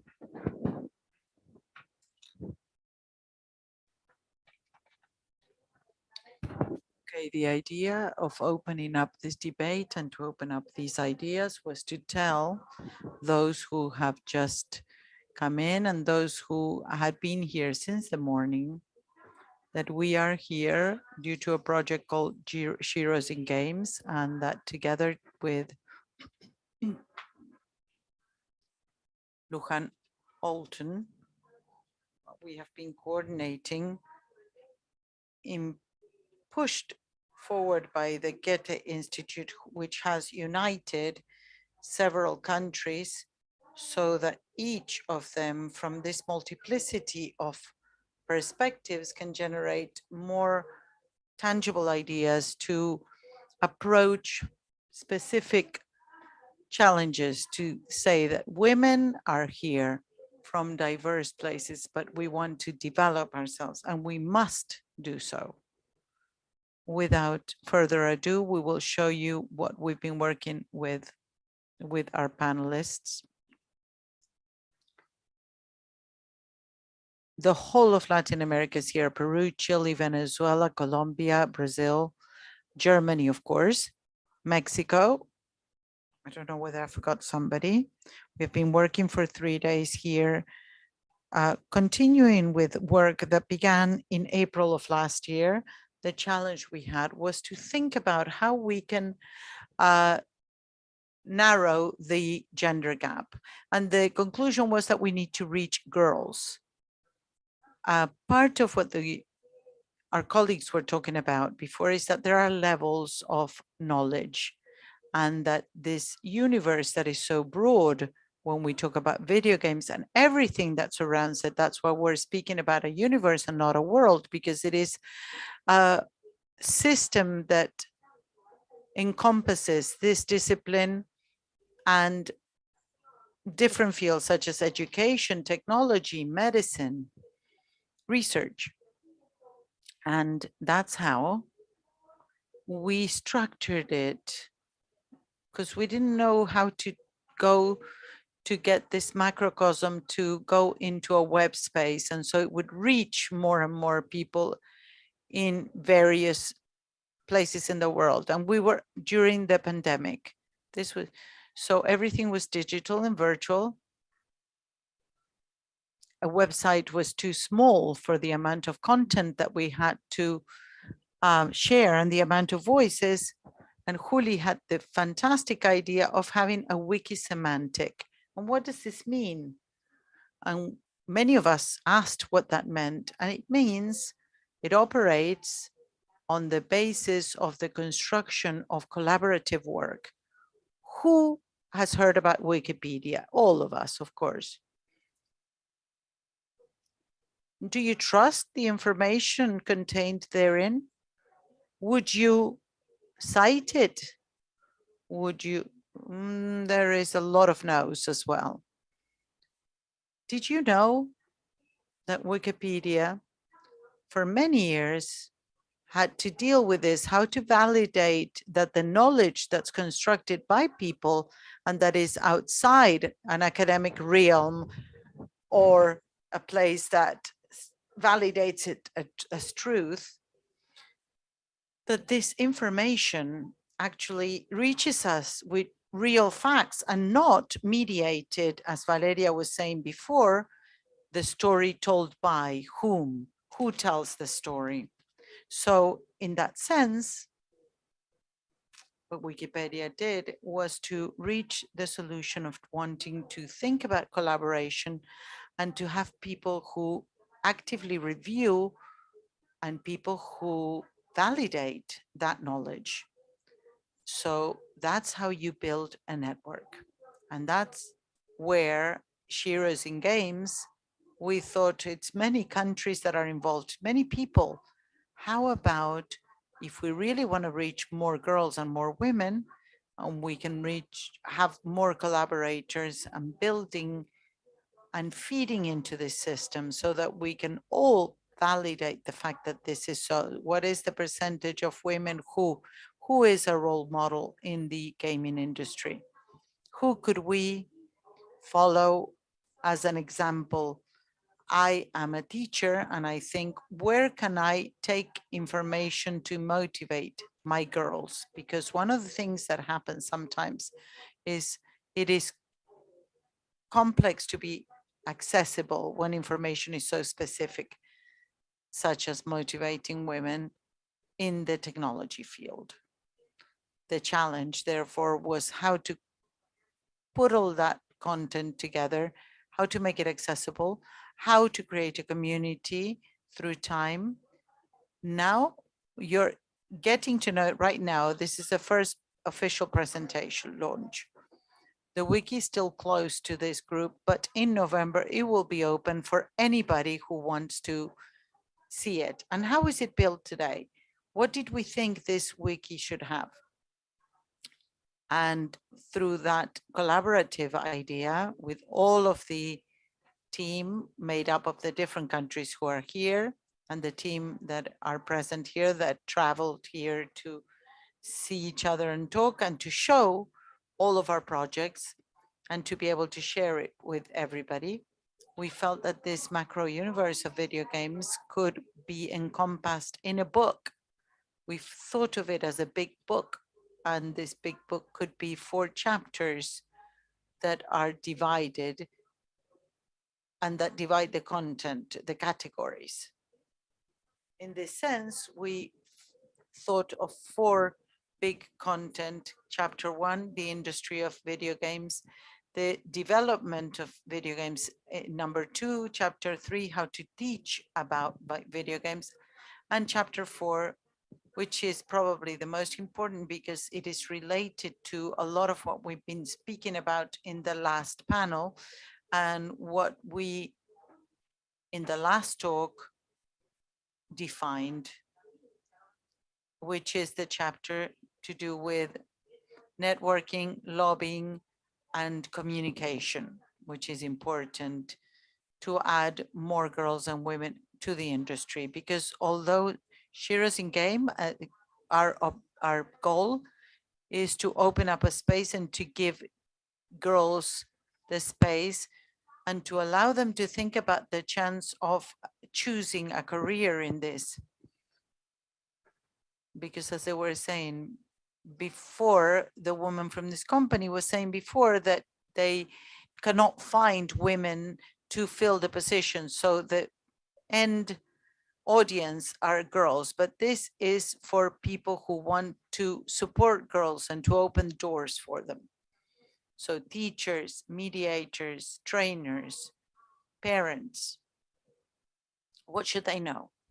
Let's go chapter by chapter with a brief summary. First of all, what do we speak about when we talk about video games? It says video game industry there. It is more global and less detailed. What does that encompass nowadays? What would you like to know about video games? Does anybody have a question with regards to this to see if we can answer it? It is like an oracle. For example, legal aspects. Mika, you must help us fill that part. That's one of the ones that's not very complete yet, very comprehensive. As if there are any lawyers here that you can contribute. Women leaders, for example. I think we have Mika on that.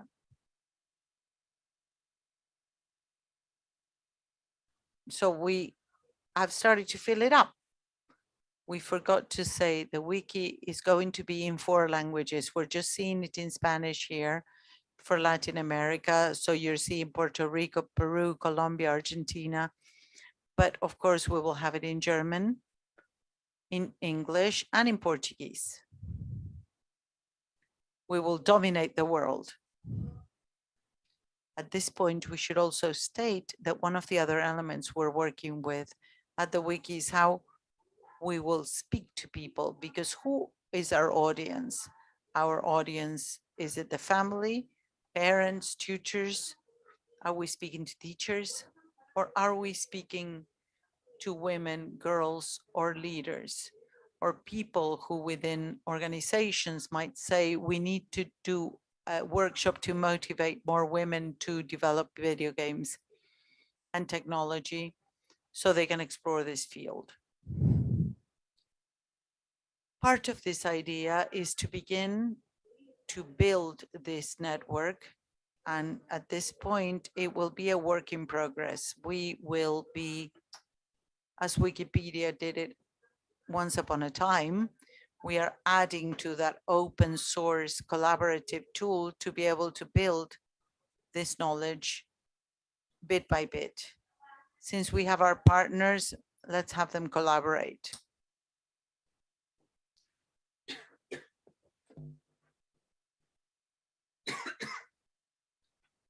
One of the things we looked at in this travel, I wanted to show you a bit of the workshops. You could show them a bit of that. You're spoiling what I was going to say. That's a spoiler. We said industry development of video games, which is the different instances that make up a video game. What are the portions that are there? All of the parts that, in fact, it is a complex chapter because it's very big. It encompasses a lot of elements and not all of them are dynamically articulated. So we debate, where should we put this content? Where should we put this video? That's part of opening up the debate and saying, how will we generate the fact that this knowledge may be understandable for more people? So that's why we are doing this catalog, this division, and generating this index so that it is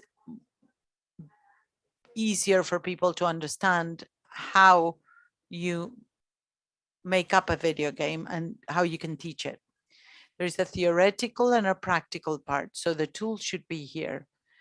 Teaching has to do with methodology, with giving tips and tools and advice for teachers who would like to work on this, so that every single one of them can make up their own toolkit for teaching.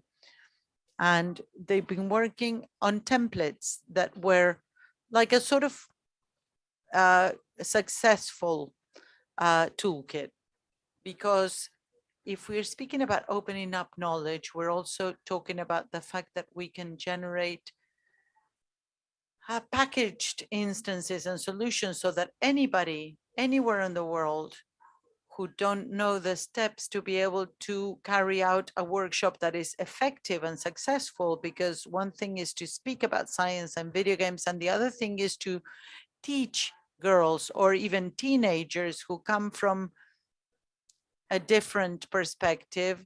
How do we motivate them so that they sit down and say, okay, let us develop something, let us generate an idea. And for girls, if they get to this wiki, they can themselves bring this proposal forward. Why can't, yeah, you could go to your school and say, I've got the guide here. Why can't we work with video games? You were talking about workshops. I like the fact, the scratch by Steph, but this is even better. Let's open it.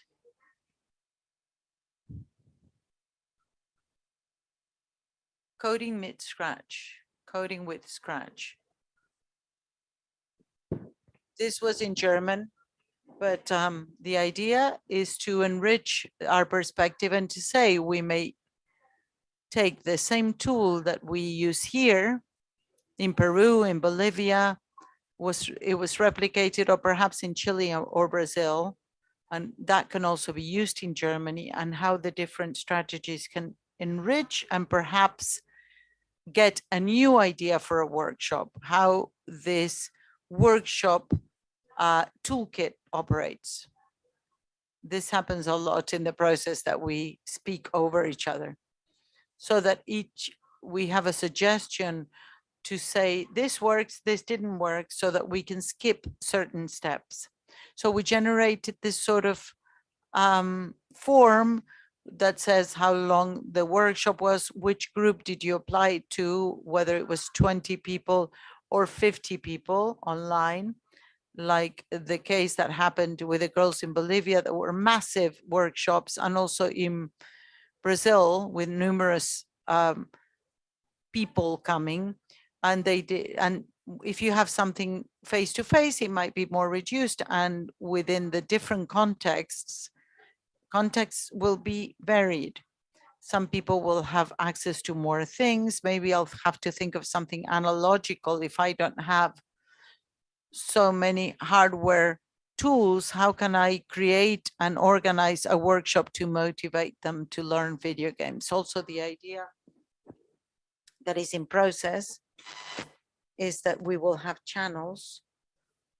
We'll have an each IE from Sheroes in Games. So every time you do a workshop, you can upload your game, and this can make your work visible.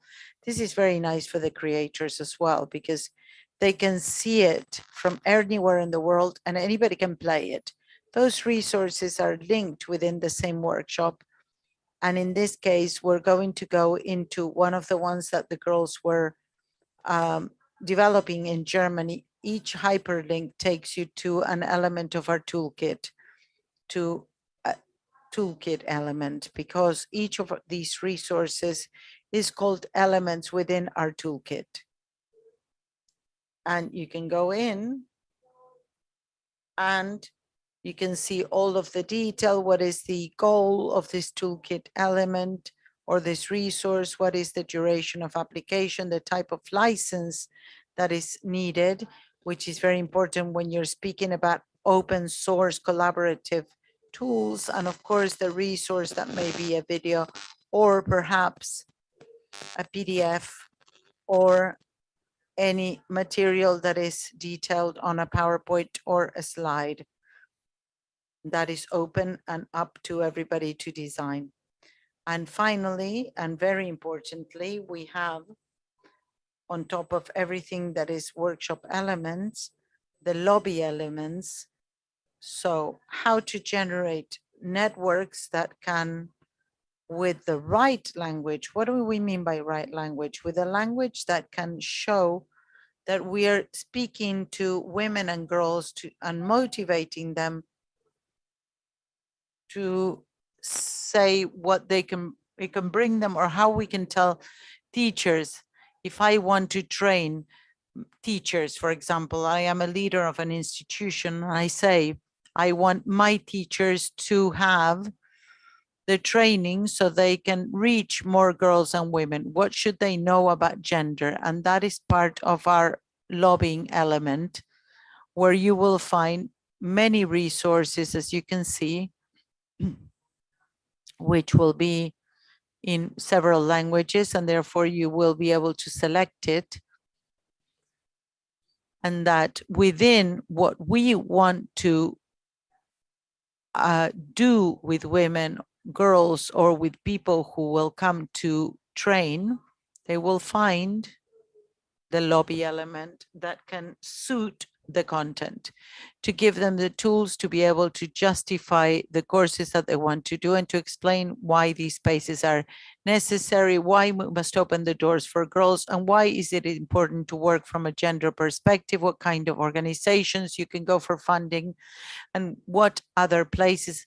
And people are doing the same. All of those strategies and content allow you to enable.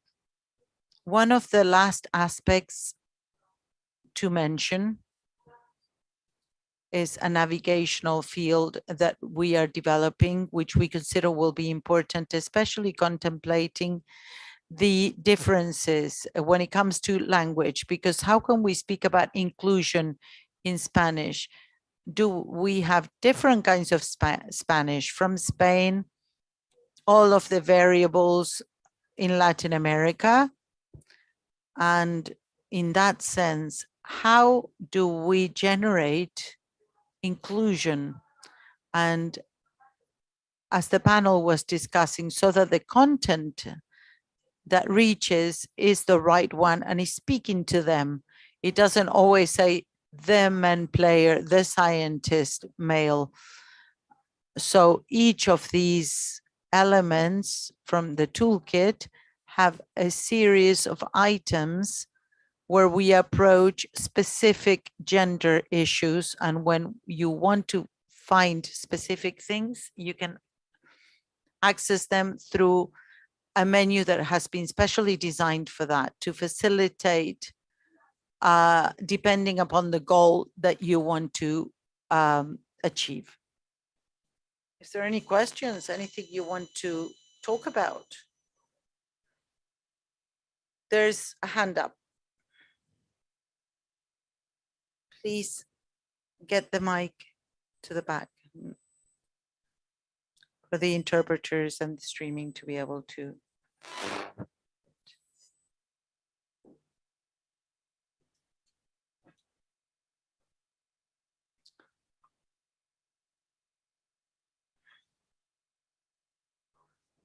Can you hear me?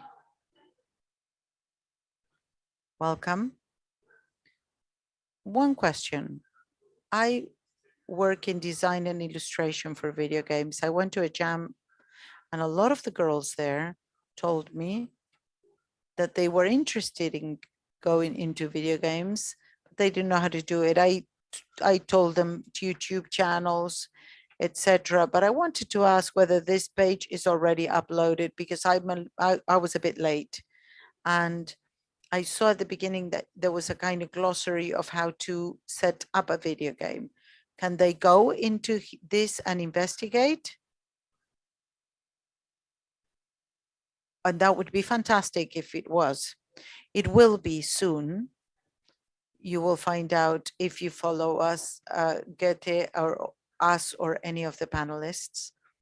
The first point of advice is to look for a community, women FemDevs in Peru. There are different spaces that to generate contact. Citizen Games. This is for teachers and trainers because it has a ton of content that will be good for them, and even templates. That's true. And the idea of being here and to doing this event and for everybody to participate, our partners of the different countries who are here, is to say that we have reached this point in June, and soon we will develop more workshops for women and girls in July and August, a game jam specifically in September in the different countries simultaneously, so that then with all of that data, because that is to build knowledge, we will get information and collect information to optimize the interface, to optimize how this space feels, so that it is as simple as possible for anybody to go through, no matter whether they know the medium or whether they are good in technology, and so that it is then accessible for anyone. But tangibly in Sheroes in Game within the Goethe website, you can see this evolution and you may find out about the activities.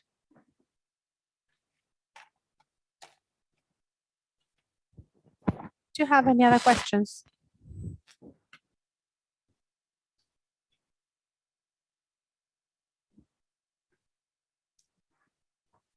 The auditorium is big.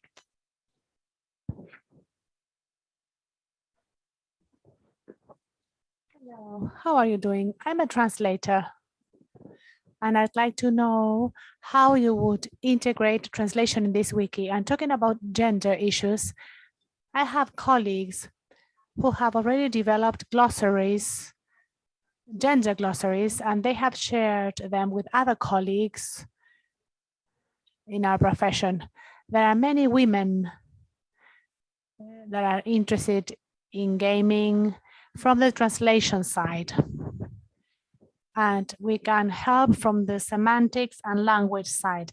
I'd like to know how all of this integrates with you, with the wiki. Do translators also exist? Yes, they're extremely necessary.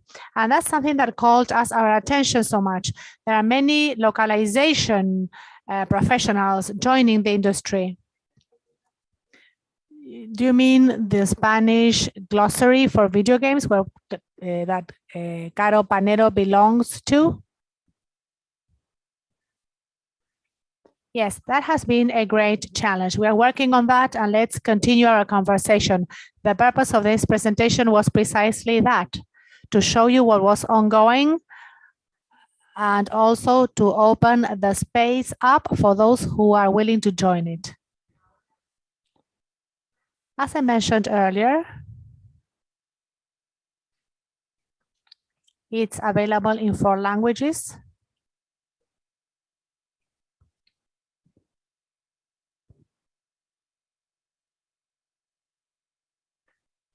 Many queries arose in connection with translation because there is a lot of content that we may find in Spanish, but if we translate it literally to German, for example, it makes no sense.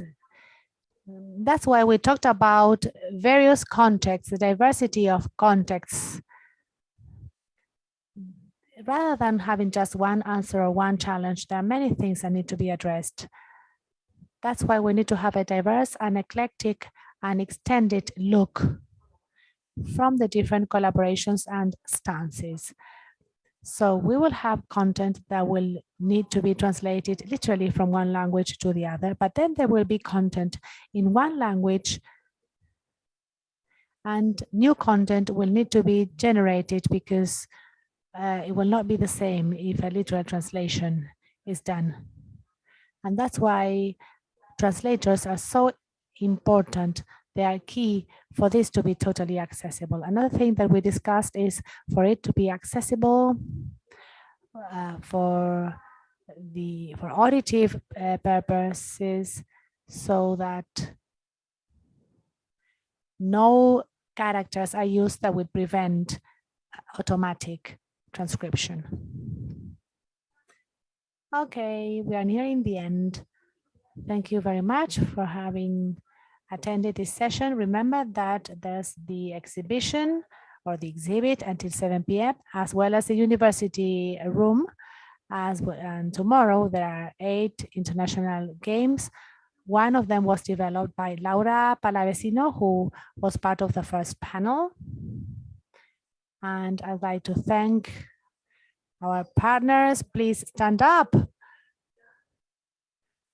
They have come from Bolivia, Chile, Peru, Colombia, Venezuela, Germany. They have come here to support us. Thank you so much for being here to present this project. I'd like to thank you all for having listened to us. I'd like to thank the people who are listening to us remotely. Thank you so much for the space. I'd like to thank the Goethe-Institut for sponsoring this project, for planting the seed for it to grow, for this lush tree to grow. Welcome you all to Sheroes in Games. Thank you.